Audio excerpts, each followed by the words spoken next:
দিদি, তরকারিটা দারুণ হয়েছে। আরে দিয়ে না, তরকারিটা তাড়াতাড়ি নিয়ে আয় দিদি।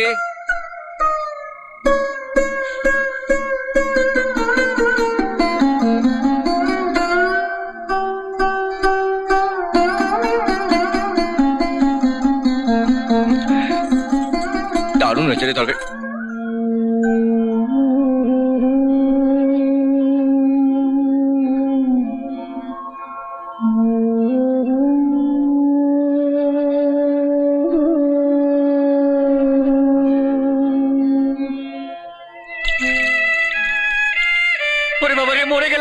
মরে গেলাম রে বাবা, কি ঝাল রে বাবা। তুই খা, তুই খা। কি হয়েছে? যত লঙ্কা সব এই বাটিতে পড়েছে। তুই খেয়ে মর মুখপুরি, তুই খেয়ে মর। কোথায় ঝাল ভাই?